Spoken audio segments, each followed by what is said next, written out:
Welcome to the Unlock Podcast, an innovative approach towards human development. My name is Amanda, and today I am joined by Marcel Herwegh, coach, trainer, facilitator, and head of the Unlock Academy. His expertise is on leadership development with a strong focus on DEI. We're also joined today by Maxime Dubech. He's a psychologist specializing in prevention and health promotion. He's also a program officer for Unlock. Maxime has a keen interest in promoting the mental health on his efforts on LGBTQIA and advocacy and the promotion of mental well-being. So welcome to the Unlock Podcast, and thank you so much for being here today with me, where we will have a conversation on DEI focused on the LGBTQAI plus community. So let's dive into the questions so we don't waste any time. And my first question, it's going to be directed to you, Maxime, and then Marcel, if you can add anything. I know you have a vast experience, so let's dive in. What are the predominant hurdles LGBTQAI plus individuals encounter in navigating organizations and workplaces? Maxime. Well, yeah, thank you, Amanda. I think to begin with, there's a statistics about it. I think it's 62% of the workers, when starting a new position, are hiding back in the closet. So they hide their sexual orientation, their gender identity. So I think to begin with, it's the first issue they're facing. Maybe there's fear about this question, fear to not being accepted as they are into the work environment, maybe fear that they can't access the same, let's say, privilege in comparison to other workers. So yeah, we should address this issue.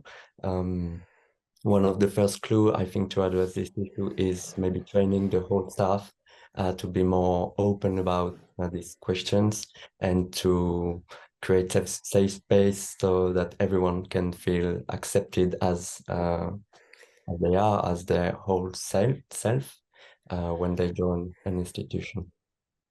Thank you so much, Maxime. And I see you nodding. Marcel, can you please add your answer to this question, please? Yeah, no, I agree with what Maxime says. And I think what is also very important is maybe even before people enter the workplace, if you see how companies recruit or the first impressions they have when they look on websites, what kind of people they see, do they recognize themselves in the people they see on the website?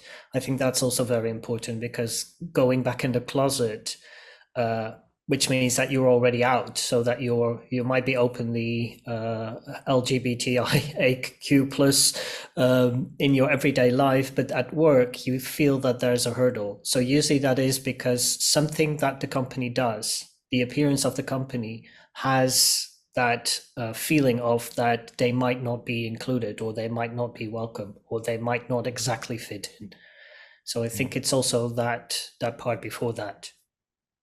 Thank you so much for both of your answers, and thank you for adding this perspective as well, Marcel, from the recruiting perspective more so, right? Because well, it's like in pop culture, a lot of people say like, yeah, we're inclusive, and then you see like the whole team looks the same, and then you don't really know how to show up. And well, what we want to embody is for people to show up unapologetically as themselves. And this is kind of like Maxime mentioned, making them take a step back and really have to go through that process again, which is completely not ideal. So let's continue with the second question that I have for you today. And let's start this time around with Marcel. What is a truly inclusive environment look for the LGBTQAI plus individuals, and how does it benefit society as a whole? Marcel. I'd like to start with the last part of the question. How does it benefit society? I think if people feel included, they're happy. And if they're happy, they feel more relaxed, they feel safe. If they're included, they feel safe. And if they're safe, they feel happy. It's a little bit of that. And then when you look at it from work perspective, because in general, of course, everybody wants more happy people because they're more relaxed, and it's nice, and you want people to feel safe. But specifically in a work environment, people who are happy or feel safe are also more productive and motivated. So that means that they're more creative, they can step up more, they come with innovative ideas. So it really strengthens your workforce, and it also leads to better results. So there are a lot of things that are stacked. And then what does it look like? I think a part of that was already in my answer: safety.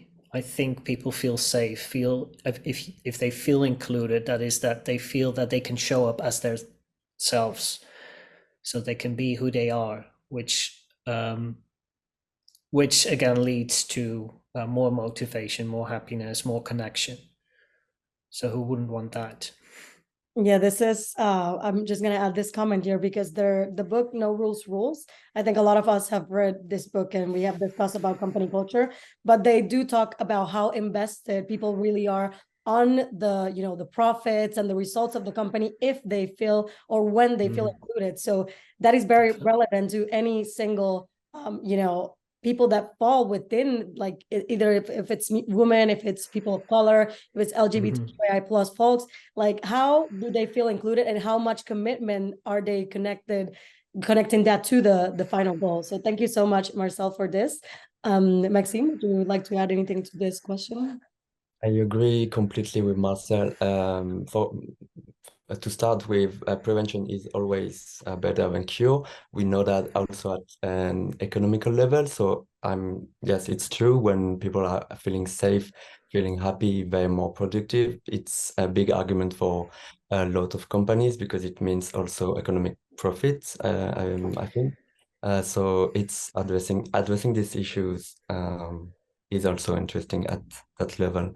I would like to say also that when we address such issues that are broader, for example, harassment at work, if we do that in a broader perspective, it benefits not only the LGBTQI plus people, right? Because they can avoid such situations, but it's also telling the whole company and every workers in the company that harassment, for example, is not tolerated, but for anyone. So it's always putting efforts in such policies, such strategies, and prevention strategies is at all time. It has been progress for everyone and protection for everyone. Thank you, Maxime. And again, this connects to what Marcel said. An inclusive environment essentially means a safe space, right? So talking about harassment and work harassment, especially for minorities, is something that we should really focus on as a whole rather than a specific niche, right? So thank you so much for that, Maxime. So what are strategies that can be implemented to genuinely support and empower this community and work towards inclusivity within systems and institutions? Maxime. I would like to say that the strategies can start at an early stage, in my opinion. I know we are working about work environment, but it's important to say that such strategies, for example, harassment when it comes to work, it can also be implemented in other systems like educational system before, when we talk about bullying, for example. But for example, within work environments, we talked a lot about how we can create safe spaces. To begin with a simple example, we could foster a gender neutral environment. For example, toilets. I know it maybe seem too simple, but it's quite a huge step for transgender people to know they are in a safe environment where they can, you know, yeah, they don't have to fear they made the wrong choice when they go to the toilet. And I mean, when we think about it, we made natural need gendered, really, but basically we do the same things in toilets. So I quite don't understand why we keep having a label on it. So it can be a first step. Also, we could for example, if we stay stuck with gender, we could start by replacing such words in the work environment. We hear a lot in meetings the words guys, girls, ladies, gentlemen, and it can be easily replaced, by folks, friends, everyone, you all. So it might be simple things and little things, but as a whole, it make a safer environment. Thank you so much, Maxime. And again, I see you nodding, Marcel, please. Yeah. Please do elaborate. Yeah, I agree. I agree that it can be really simple things, and usually I think it's in the language we use. Of course, it's also the toilets, what Maxime was referring about, and how everybody move in the space. Like, for instance, we're now talking about LGBTIQ plus, but there's also the if you people in a wheelchair, is it accessible? Is the door broad enough for you to come in the building or wherever you are? So that's one thing. But when we talk about language, and I think that's also the introductions, how do you introduce somebody? Could be with a job interview, but could also be what we do a lot in coaching or facilitation. If you do an introduction or an intake session for coaching, some people might ask, are you married? Or some people might ask, do you have a wife or a husband? You can also say, do you have a partner? Or what does your system look like? Like your home system look like, something like that. So I think it's a lot in the wording, and also we could ask, how do you want to be addressed? Like, what pronouns do you want to use? And not assume.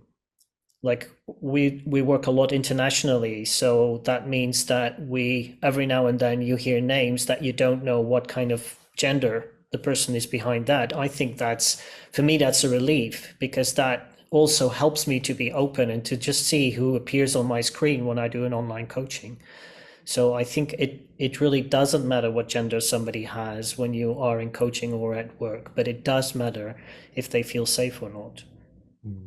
Yeah, so it's really good that you mentioned this, that you never know with names, especially nowadays, that a lot of names come from different, like either they're trending on social media or a celebrity or different outlets, because we have so much information. So it's something to keep in mind when you're showing up for a person. Show up as your fully self, so you allow them also that space to show up as themselves, right? And this also helps remove some of or all of the biases that we may have that are attached to either being a male or female or transgender person. Like, who is showing up to the call, it doesn't matter, as long as you are here to show up for the job that you have signed up for yourself, right? So if I can quickly add something there, fully showing up as yourself in a still heteronormative cisgender environment, that could also be a bit come across as a bit intimidating for people who are not identifying as such. So I think one of the things that is also quite simple to do is to connect through work, but not necessarily to all these specific identity items, because identity is very important. But I think if you work together on a project, you can also emphasize on qualities people have or the ideas they have and bring, which makes it, I think, specifically when you're working with a group of diverse people, yes, we want everybody to show up as their full selves, but that might be an easy entrance.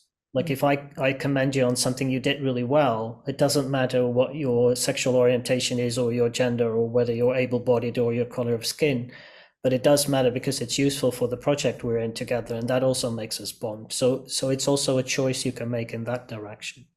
Yeah, no, and also reconnecting to both of your answers. You also mentioned labels as well, right? And you talked about pronouns. So it's the kind of things that can easily help an environment to feel more inclusive, but also you don't need to feel, you don't have to feel the need to say everything, like, this is everything that I define myself with, because that is not how it has worked for cisgender and heteronormative societies before time. So I do agree that there needs to be a balance on you not being 10 labels rather than you just showing up as yourself, and then kind of working through qualities which also really support getting the work done and getting the collaboration to fruition. So in following up for the next question, in your opinion, and now I'm going to start with Marcel, in your opinion, what are some practical steps organizations and coaches can take to foster an inclusive environment that promotes the well-being and success of LGBTQAI plus individuals? The first word that comes to my mind, or the first sentence, is be curious. I think if you're curious and open to others, and it's, for some, it might be a big step, but if you just realize, hey, how might we work together in a way that creates even something better than we can envision right now? Sorry, I think that's a really good start. So be curious about the other. How can you complement each other? What are different ways of connecting and collaborating? So that would be one. And I think language is really important. What we said already, like how you address people, like Maxime said, instead of using ladies and gentlemen, use people, or hey everyone, or so that's also something very simple to do. But I think the biggest thing is, and that might not, it's simple, but it's not always easy, is the awareness. If I ask myself, okay, if I'm going to ask this question, if I'm going to do this, am I including everyone? Because I think that is an important thing in environments, to continuously look at, is everybody included? Is it safe for everybody? And I know we've been using the word safe a lot, because safe is a big word. But I think that's for a lot of people, also people listening to this podcast, you know, when you feel safe, it's such a bodily feeling. And that you immediately know, okay, if I can do this, if I can make mistakes, if I can say something and somebody else says, oh, I don't know if I agree with you, and we are still okay, then there's so much more that can happen. But if you think, well, I'm not sure if I'm going to say that my partner is same sex, or I'm not going to do this because they might think I'm that, then I don't know how they think about minorities, then it's also more difficult to work together. So be open and be curious. I love that you mentioned awareness, because well, there's I love quotes. I think I've mentioned this before, but there's a saying that says, once you become aware, everything else becomes a choice, right? So once you're aware of creating and enabling an inclusive environment, then the rest is up to you, right? The choice of words, the choice of your language as a whole, but also your body language does speak a lot and does show if you're feeling safe or not, and kind of embodies everything that you're feeling, even if you don't want to say it out loud, right? So and also connecting to what you said about be curious. We did a podcast a couple of months ago with Susan Banda Modiva, and she also mentioned, to create inclusive environments, you have to stay curious, because you don't know it all and we don't know it all. And the only way through this to actually enable safe spaces for everyone to feel included is to continue being curious and accepting that we don't know it all, and we sometimes don't even know best. So thank you for that. Would you like to add anything to what I just said, Marcel? Yes, I think if, like, for instance, if I look at Unlock, if you start new programs, just screen the text if it's inclusive. That's also a simple thing to do. Like, would everybody feel immediately that it's about them?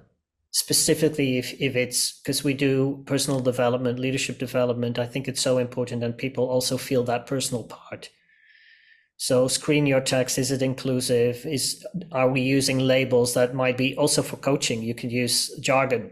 Is it jargon free? Is it clear for everybody? Can everybody feel included? Would they feel safe enough to show up as their full selves, which is really important when it comes to personal development. So I think that's also something you can do. Thank you. What is images or text? Yeah. That's such a helpful way to be proactive about this, and like you said, starting from the very early stages and then taking it and as an embodiment to your full-on practice and how you do everything that comes out of you, right? Maxime, would you like to add anything to this question?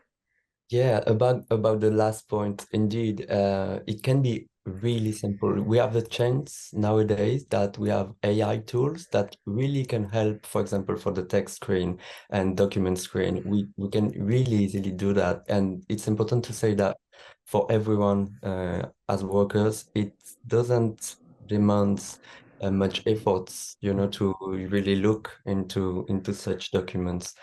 Also, I was really, I agree totally about the curiosity, and I would like to add to maybe as an advice for everyone to, beside being curious, seek for knowledge, and maybe seek for knowledge that don't demand like don't ask too many questions about people because they are into this LGBTQI plus communities. It could be maybe a heavy mental load for them already to deal with such issues. So when you're curious about a subject, it's really great because you raise awareness about for yourself, and there are so many tools and source of knowledge on the internet, for example. I would say ask for training, look into the internet, look into information, and maybe remember that being curious, it's okay, but sometimes other people won't be okay to explain everything to everyone because they have a lot to deal with. Yeah, and I feel it's also kind of like their whole their whole being should not be the person responsible for educating everyone. No. Like, I always agree that it's fine when you feel the need to, and the opportunity, you find an opportunity to educate someone, you can, but you don't have to, right? It should be everyone's responsibility to really go deep into these topics, and especially I've always mentioned, like, sometimes people have, specifically to transgender individuals, they typically have questions that are completely uncomfortable, and they don't feel the need to, and they don't have the need to share them. But when you put them in a spot where they feel super uncomfortable and you're violating their safety, you can also take a step back and think, what if they ask the same questions to myself? Kind of put yourself in their shoes. But also, if you want more like science-based or in-depth answers, ask a doctor, ask someone that has is specializing in these topics, and don't put people on the spot where they don't have the need to be. And this is a very like simplistic way of actually embodying inclusiveness, right? Put yourself in their shoes and think, how would I react to this situation? How comfortable would I feel if they made the same question to me? Like, it's all very personal at the end of the day, even though it's very natural, right? This as a conversation, but we should be extremely respectful of what we try to enable. Marcel, would you like to add anything more? Yeah, I'm thinking about when we talk about curiosity. For me, the point of curiosity is being curious about the other person and about the relationship you have with the other person, but not about specific things in their identity that might be DEI related. Of course, it's more like, how can we have this relationship work? And I think that goes for everybody, whether you're part of the LGBTIQ plus community or another community, or be curious about the people you work with and see how that can work. So that's one thing, and I completely agree that we shouldn't expect everybody else to educate us. We can educate ourselves, and also ask the question if it's needed. If I make a quick comparison with coaching, I don't need to know what each of the colleagues of the leader I am coaching is, or what their names are, or what exactly the product is that they're producing or the service they're delivering. I need to know how the person I coach relates to everything around that. And I think that relationship part is really important. So not who are you with labels, but how is it for you to be you? And I think that is a wonderful question for everybody, whether you're part of this or that community. I think that would be a great basis to work together or to live together. How is it for you to be you? And this is how it is for me to be me. Yeah. That is beautiful. I love this, that you mentioned this, because this also, again, makes us reconnect to how also, self-reflect, and how do you see yourself, and kind of puts you in a place where you are allowed to you share what you want to share, and to keep whatever you want to keep. Thank you for that, Marcel. And for the last question, I want to start with Marcel again, because I want to see, reflecting on your personal journey, how has your perception of inclusive environments evolved from the early stages in your career to the present day? And what lessons have you learned along the way? I think when I hear that question, I think that, of course, nowadays there's more emphasis on DEI. Like 10 years ago, I don't think a lot of people knew what DEI meant. And now even people are struggling with specifically with equity, like how is that different from equality, stuff like that. So I think over the years, I see there's more emphasis, there's more tools, there's more information. So it's easier for people to get educated around what it is. I think there is also more talk about privilege, not only about people who are more affluent or people who have less money, but more on all kinds of identity parts. And I think when I look back, when I started my career, I think most people would try to fit in, and fitting in is with the norm that was there. So I would say that is mostly heterosexual, cisgender. But also for people with a different color of skin, try to do what the dominant group does. So I think that changed a bit. And I think it's also and even in the last year or two, I think it starts to be easier to address things. I think it's very important you do that in a gentle and clear way. It should be clear, but also connected to the person you talk to. And it's always uncomfortable conversations. But I think now, if you talk about something, people know, oh yes, this is something that it is important. Whereas if you would do that like 15, 20 years ago, they would just brush it away. I think that's a huge difference, and I like that, because that means that there's more information and people at least know that something needs to change. Thank you so much, Marcel. That is so important, that we are moving towards a more positive and more inclusive world, in a sense that we are becoming more aware. So that's good to know that also this embodiment has transcended to organizations. And I know we're very connected, because it is what you do on a daily basis. And it's nice for you to have had this career that you have had a couple of years already. And that you can be, you can testify for the development of the industry itself, and how it has benefited both yourself as a professional, but also your clients, right? So thank you so much. Do you want to add anything more? Yeah, the final thing I want to add is that it's a huge difference to work in an environment where you don't really know whether you should come out or address some of the personal things that are important to you, but maybe not necessarily at work. But it would still be nice if you can openly express that. And at Unlock, I feel everybody can fully be themselves. And even if if there are parts that people don't understand about you, there's always the openness and curiosity to do understand, or just to accept it and then try to understand it afterwards. So I think that's the right order. Yeah. So you can feel it's really a huge difference if you work somewhere where you feel that you can fully be yourself. That is it's really a world of difference. Thank you so much, Marcel. Maxime, would you like to add anything more to this question? Well, my career didn't start many years ago, but I do feel like we're more achieving improvement in the procedures, in the recruitment procedure, for example, where we basically achieved, in my opinion, to normalize such practice, like giving the pronouns, like deleting in the recruitment processes, for example, deleting the photo that is a wide and known cause of discrimination. And so yeah, I think managed to normalize many great things that can help create safe space. So yeah.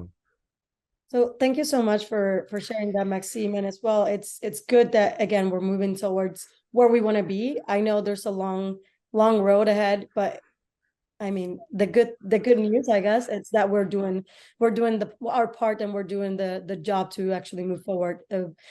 This was the last question, so I want to ask you, and I want to give you space if you want to add anything. If not, I will move forward with the summary of the episode. Thank you so much for being here today, and I'm going to run by the most important points that I saw through this podcast, because this is a really important conversation that more organizations should be having and should be embodying as a whole to have a better and more inclusive work organization specifically, but as a system and as a whole. So we started talking about recruiting and showing inclusive and not just saying it, right? So this is also how you look as an organization, as a company. So this is something very important, to not just say you're inclusive, but also show up for the values that you say you are embodying. How it benefits an organization is by making people feel included, right? And as people feel included, they are more likely to be, committed to the final goal, committed to profit. An inclusive environment would be ideally a safe space, right? A psychological space, safe space, sorry, that we have discussed in previous episode, that you can also find more information. Well, people will commit for more and better things as long as they feel safe and they feel included. Some of the strategies that you can and should be implementing since the very beginning are creating safe spaces again, but also fostering gender neutral environments. This can be as basic as embodying things like the usage of bathrooms or the usage of pronouns, specifically very connected to language. Language can be one of the simplest and most forward things that you can do, but also, try to leverage everything that you have, and not just how you look, but also how you talk and how you address everything. Also, practical steps that you can also take are to stay curious and be curious, but not allow for them to be like LGBTQAI plus folks be the ones to be educating you, but rather you do the work yourself. Just stay curious in a way that you can be respectful and feel inclusive and be inclusive, and also to be aware. And I mentioned the quote, and I'm going to repeat it. And it's because self-awareness, once you become aware, everything else becomes a choice. So this is connecting back to language, safety, and everything else. Today, we have AI tools that can support the screening of documents. This is connecting to the language. And if we screen the documents and we actually show like we are having inclusive language, we don't have to, like, this is a very small effort step that we can take towards it. And I love the question that Marcel said, and it's kind of allowing for space for people to be who they are and as they are. So how is it for you to be you? And that is a way that you can really connect with people and not really direct it to the specific category that you're putting in them because of your biases, right? So last but not least, good to know that the industry is moving forward, and today we have more access to more resources, so people can be a little bit more aware of privilege and where we stand, and open for more conversation. Also, Maxime mentioned that we have normalized greatly how we show up and how we speak. So that is the last bit of the summary for today. Thank you so much for joining me. Thank you for our listeners and everyone here. And stay tuned as we continue to unlock human potential.